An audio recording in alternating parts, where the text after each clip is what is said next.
సహోదరి సహోదరులారా, ప్రభువైన యేసుక్రీస్తు నామములో హృదయపూర్వక వందనాలండి. ముందుగా ఇంత మంచి సమయాన్ని ఇచ్చిన తండ్రైన దేవునికి ప్రభువైన క్రీస్తు ద్వారా కృతజ్ఞతాస్తుతులు చెల్లిస్తున్నానండి. అందరూ బాగున్నారండి. వాక్యం చదువుకొని ప్రార్థన చేసుకున్న తర్వాత పాఠంలోనికి వెళ్దామండి. మత్తయి గారు రాసిన సువార్త నడుస్తున్నారే కానీ మాట్లాడేవారు మీరు ప్రార్థన చేసుకున్నారు. పరలోకమందున్న మా తండ్రి, పరిశుద్ధ ప్రేమ గల తండ్రి, గొప్ప తండ్రి, యెహోవా తండ్రి, ఈ ప్రియ కుమారుడు యేసుక్రీస్తు ప్రభువు ద్వారా కృతజ్ఞతాస్తుతులు చెల్లిస్తున్నాం. రాత్రి వేళ మా అందరితో మాట్లాడమని మా ప్రభువైన యేసుక్రీస్తు నామములో వేడుకుంటున్నాం. ఆమేన్. ప్రభువైన యేసుక్రీస్తు నామములో హృదయపూర్వక వందనాలండి. దేవుని కుమారుడు యేసుక్రీస్తు ప్రభువు లోకానికి వచ్చిన తర్వాత పరలోక రాజ్యం సమీపిస్తుంది కనుక మారు మనసు పొందమని ప్రకటింప మొదలుపెట్టారు. అంశం: క్రీస్తుతో సిలువ వేయబడితివా? క్రీస్తుతో సిలువ వేయబడితివా? క్రీస్తుతో సిలువ ఎన్ని విషయాలు? 7 విషయాలు చూద్దామండి. రోమిలకు రాసిన పత్రిక 6 అధ్యాయం 8-9 వచనాల్లో ఆత్మీయంగా చనిపోవాలి. ఆత్మీయంగా చనిపోవాలి అంటే క్రీస్తుతో సిలువ వేయబడితే ఆత్మీయంగా చనిపోవడం అంటే పాతవి గతించుట. పాతవి ఏవైతే ఉన్నాయో అవన్నీ కూడా ఏమైపోతాయి అంటే గతించుట. తర్వాత రోమీలకు 6:4 వచనంలో పాతి పెట్టబడాలి. ఏమవ్వాలి? పాతి పెట్టబడాలంటే పాతవి కనబడకుండా ఉండుట. పాత జీవితం ఏదైతే ఉందో దాన్ని వదిలిపెట్టేయాలి, దాన్ని పాతి పెట్టాలి అని గ్రంథం చెబుతుంది. తర్వాత 3వది లేపబడాలి. కొలసీలకు 2 అధ్యాయం 12 వచనం. అంటే లేపబడటం వల్ల అర్థం ఏంటంటే నూతన జీవితం. నువ్వు క్రీస్తుతో సిలువ వేయబడితివా అంటే నీవు నూతన జీవితం కలిగి ఉండాలి. పాతవి ఏమైపోయిందంటే గతించిపోయింది.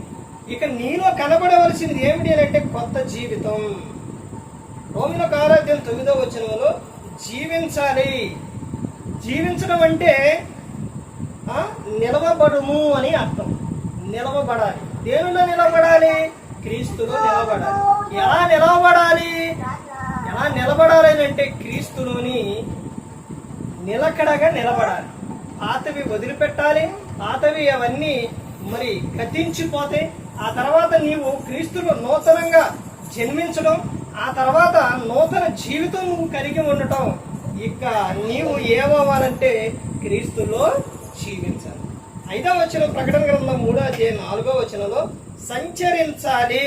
ఏం సంచరించాలి అంటే సంచరించడం అంటే అర్థం ఏంటి అండి? సంచరించడం అంటే అర్థం ఏంటనంటే పని చేయటం.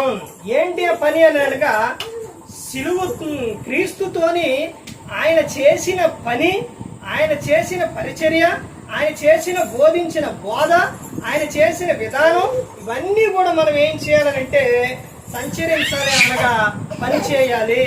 అంటే ఇందులో ఉన్న అర్థం ఏంటంటే యేసుక్రీస్తు ప్రభువు చెప్పిన విషయం, ఇదిగో మీరు సర్వలోకానికి వెళ్ళి సర్వ సృష్టికి సువార్తను ప్రకటించుడి అన్న మాట. ఏం చేయాలంటే మనం క్రీస్తులోకి వచ్చినాం కదా, మరి క్రీస్తుతో మనం సిలువ వేయబడినాం కాబట్టి చెబుతున్న విషయం ఏంటంటే సంచరించాలి అనగా నువ్వు సర్వలోకానికి వెళ్ళి సర్వ సృష్టికి సువార్తను ప్రకటించాలి అని.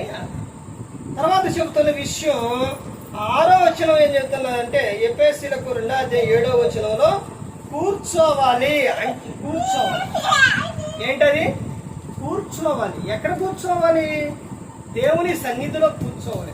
అంటే నువ్వేం చూపించాలి? కూర్చోవడం అనగా విధేయత చూపించాలి.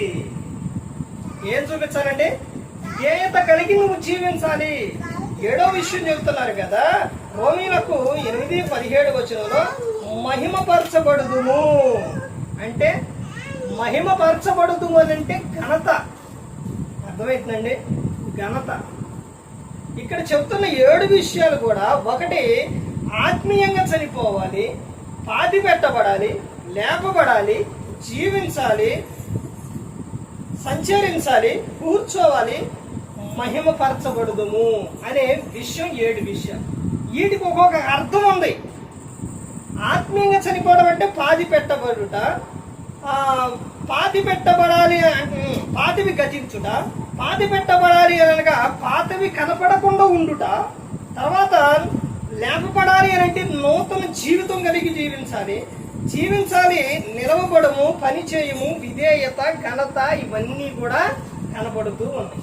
ఇవన్నీ కూడా ఏంటి అని అంటే క్రీస్తుతో సిలువ వేయబడితివా.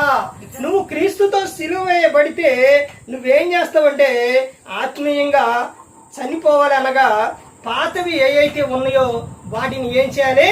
వాటిని విడిచిపెట్టేయాలి. పాతవి వాటిని పాతి పెట్టబడేయాలి. ఇక పాతవి నీ జీవితంలో ఉండకూడదు. క్రీస్తులో నువ్వు ఎలా జీవించాలి అని ఇక్కడ ఆయన సిలువ వేయబడుతుంది. నీలో ఉన్న తప్పులు, పాపాలు, ఇవన్నీ ప్రతి ఒక్కటి కూడా నువ్వు ఏం చేయాలంటే సిలువ వేసే, ఇక నీకు అవి కనపడకూడదు, ఇక అవన్నీ వదిలిపెట్టేయాలి. అందుకని ప్రతి ఒక్కరు గమనించుకోవాలి. ప్రతి ఒక్కరు కూడా దేవుని యందు భయభక్తులు కలిగి ఉండాలి. ప్రతి ఒక్కరు కూడా పరలోకం చేరాలని యేసుక్రీస్తు ప్రభువు ఈ లోకానికి వచ్చి మనందరి కోసం సిలువలో తన ప్రాణాన్ని పెట్టి ఉన్నాడు. మరి ఈ విధంగా నిలబెట్టి మాట్లాడించిన కన్యల దేవునికి కృతజ్ఞత స్తుతులు చెల్లిస్తూ ఇంతవరకు శ్రద్ధగా ఉన్న మీకు ప్రభు గారు నా హృదయపూర్వకంగా చెల్లిస్తూ మాట ముగిస్తున్న అందరికీ వందనాలు.